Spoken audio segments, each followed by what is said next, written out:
बिस्मिल्लाहिर्रहमानिर्रहीम। ये MGMT 628 organisational development की असाइनमेंट नंबर 1 है और इसकी ड्यू डेट है 29 मई 2023 और इसके टोटल मार्क्स हैं 10। इस जो असाइनमेंट के लर्निंग आउटकम्स हैं वो ये हैं कि understand the concept of organizational change, understand the application of Lewin's change model in real time scenario.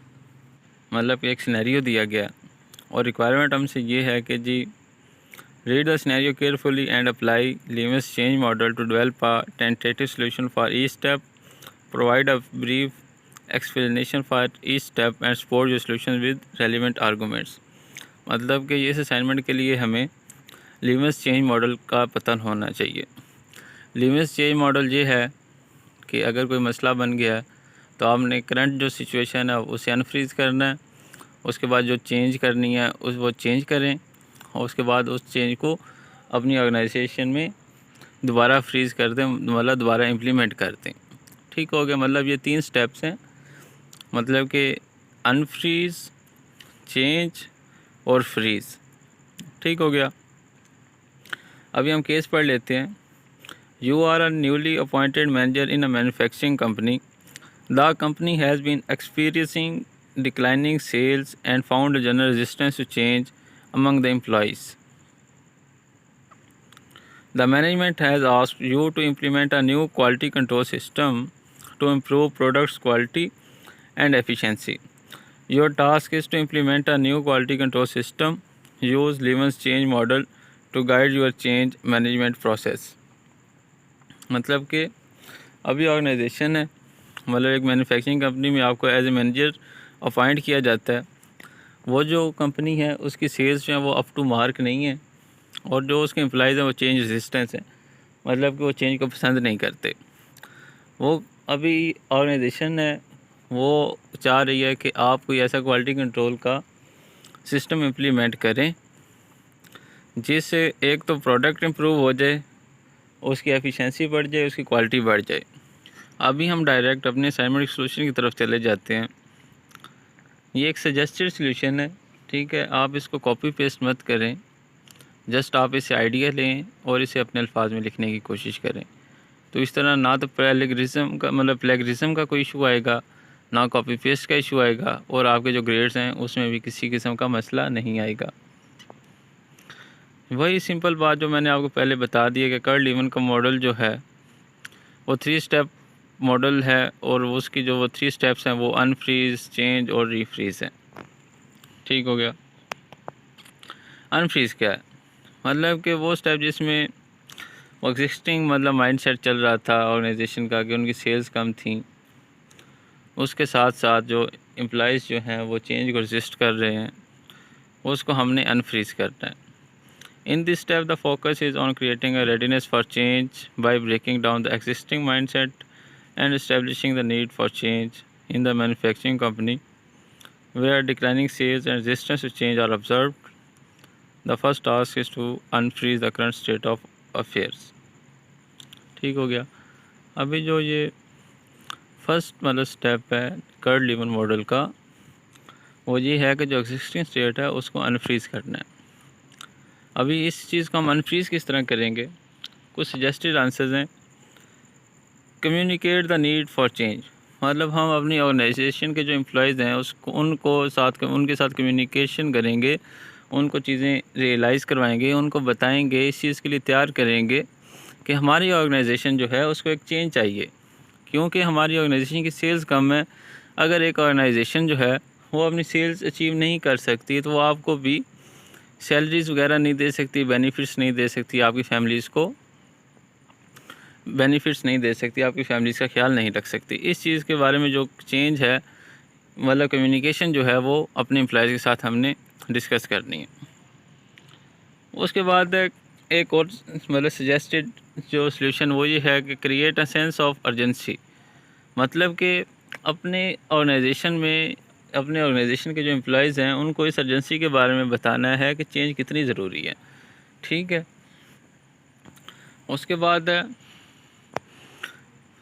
एक और सजेस्टेड जो सोल्यूशन है वो है एड्रेसेस रेजिस्टेंस।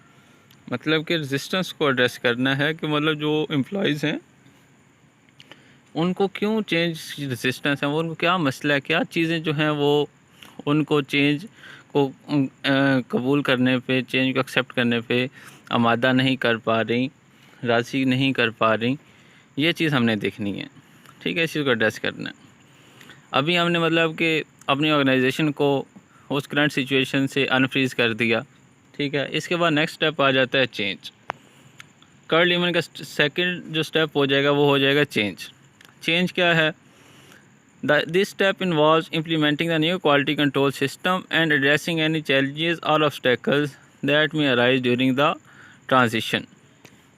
मतलब चेंज वो चीज़ है, अभी आपके पास एक करंट सिचुएशन थी, आपने उसको अनफ्रीज़ किया, उसके बाद आपके पास एक मतलब कि प्लान होगा, वो प्लान आपने उस प्लान को आप चेंज करेंगे जो कि आप इम्प्लीमेंट करना चाहते हैं।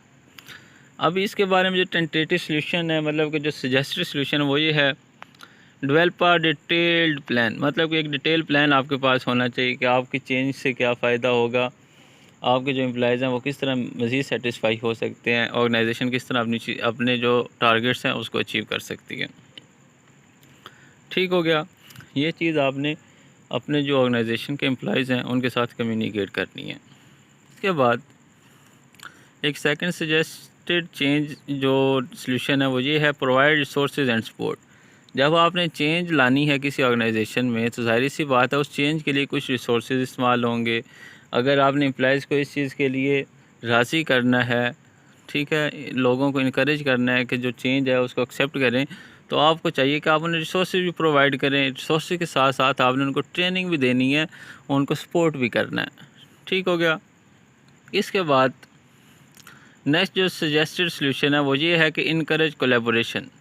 मतलब कि आपने अपनी ऑर्गेनाइजेशन के जो एम्प्लॉयज़ हैं, जो अपने ऑर्गेनाइजेशन के जो डिपार्टमेंट्स हैं, उनके दरमियान कोलैबोरेशन को इनकरेज करना है, उनके दरमियान कोलैबोरेशन को बढ़ाना है, उनके दरमियान इस कम्युनिकेशन गैप को कम करना है, ताकि ऑर्गेनाइजेशन जो है वो अपने टारगेट्स को बड़े अच्छे तरीके से अचीव कर सके, बहुत ईज़िली अचीव कर सके। ठीक हो गया।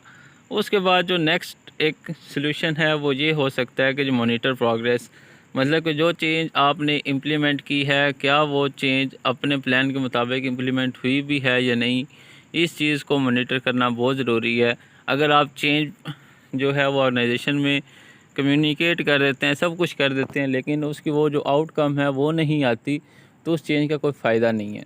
ठीक है, इसके लिए बल्कि इसीलिए आपने जो चेंज सजेस्ट की है, जो चेंज आपने प्लान बनाया था, उसको मॉनिटर करना बहुत ज़्यादा ज़रूरी है कि जो आपने जो सोचा था कि ये आउटकम मेरे इस प्लान से मुझे मिलेगी, मेरी ऑर्गेनाइजेशन जो है वो इस ट्रैक पे जाएगी, क्या मेरी ऑर्गेनाइजेशन उस ट्रैक पे जा भी रही है या नहीं। अगर वो उस ट्रैक पे नहीं जाती, इट मीन्स कि आपका जो चेंज प्लान है वो नाकाम हो गया है, वो उसके अंदर मॉडिफिकेशन की ज़रूरत है। ठीक है, अभी सेकंड स्टेप कंप्लीट हो गया कि मतलब ये सजेस्टेड हैं, इसके अलावा भी काफ़ी हो सकते हैं। इसके बाद आ जाता है final step, Kurt Lewin model का रीफ्रीज। रीफ्रीज का मतलब है कि जो आपने चेंज अपनी ऑर्गेनाइजेशन में इम्प्लीमेंट कर दी है उसको अभी फ्रीज़ कर देना, ताकि उस स्टेट में दोबारा चलती जाए, ऑर्गेनाइजेशन उसी ट्रैक पर रहे। इसको कहते हैं रीफ्रीज। ठीक है, इसके लिए जो टेंटेटिव सॉल्यूशंस हैं, जो सजेस्टेड सॉल्यूशंस हैं, वो कुछ इस तरह हैं कि री इन्फोर्स द चेंज। अभी री इन्फोर्स द चेंज क्या है? मतलब कि जो चेंज आपने इम्प्लीमेंट किया ऑर्गेनाइजेशन में, उसकी बेस पे आपने अपने एम्प्लॉयज़ को रिवॉर्ड भी देना है, रिकॉग्नाइज़ भी करना है, उनको उनकी अच्छी परफॉर्मेंस पे अचीवमेंट को रिकॉग्नाइज़ करना है, ताकि जो उस ऑर्गेनाइजेशन के एम्प्लॉयज़ हैं उनके दरमियान फ़र्क हो कि किन लोगों ने चेंज को अच्छी तरह इम्प्लीमेंट किया है, उसको मतलब कि उसके मुताबिक अपनी परफॉर्मेंस को इंक्रीज़ किया, ताकि डिफरेंशिएट किया जा सके। उसके बाद जो एक और सजेस्टेड सॉल्यूशन है वही है अपडेट पॉलिसीज़ एंड प्रोसीजर्स। जब आपने चेंज ले आएंगे तो ज़ाहिर सी बात है जो आपकी पॉलिसीज़ हैं, जो प्रोसीजर्स हैं, वो भी चेंज होंगे।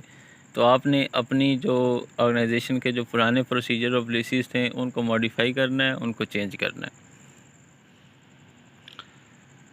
उसके बाद एक और सजेस्टेड सोल्यूशन है provide on going support. On going support का क्या मतलब होता है कि आप जब चेंज ले आएंगे तो जाहिर सी बात है उस चेंज को इम्प्लीमेंट करने के लिए आपने अपने एम्प्लॉइज़ को ट्रेनिंग भी देनी है। अगर आप अपने एम्प्लॉइज़ को ट्रेनिंग नहीं देते और चेंज इम्प्लीमेंट कर देते हैं ऑर्गेनाइजेशन में, तो it is impossible for organisation as well as for employees to cope up with that change.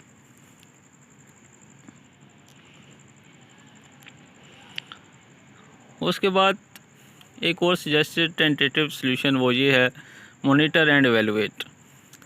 Monitor and evaluate का मतलब ये है कि आपने अपने ऑर्गेनाइजेशन के एम्प्लॉइज़ को मॉनिटर भी करना है और एवेलुएट भी करना है, और टाइम टू टाइम आपने अपनी जो चेंज प्लान आपने ऑर्गेनाइजेशन में इम्प्लीमेंट किया है उसको एवेलुएट करते रहना है कि आया के वक्त के साथ साथ मेरी ऑर्गेनाइजेशन में मज़ीद किसी चीज़ के मॉडिफिकेशन की ज़रूरत तो नहीं, मेरे जो एम्प्लॉइज़ हैं ऑर्गेनाइजेशन के उसको मज़ीद किसी ट्रेनिंग की ज़रूरत तो नहीं। इस चीज़ को अगर आप टाइम टू टाइम एवेलुएट करते रहेंगे और मॉनिटर करते रहेंगे तो आप एक टोटल क्वालिटी मैनेजमेंट की तरह आप अपनी ऑर्गेनाइजेशन को एक नेक्स्ट लेवल पे ले जा सकते हैं।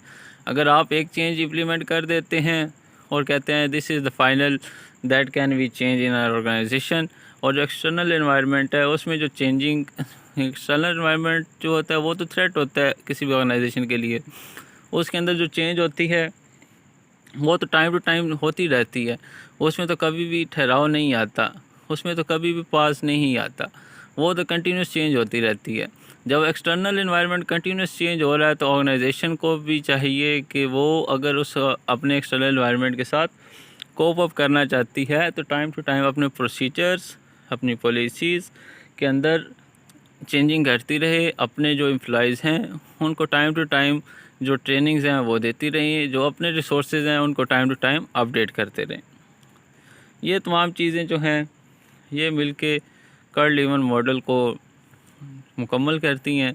हमारे जो 3 मेन स्टेप्स हैं वो ये हैं मतलब अनफ्रीज़, उसके बाद चेंज और दोबारा रीफ्रीज़। ठीक होगा, ये हमारा कर्ल लीवन का मॉडल कंप्लीट हो जाता है। जज़ाकल्लाह, अल्लाह हाफ़िज़।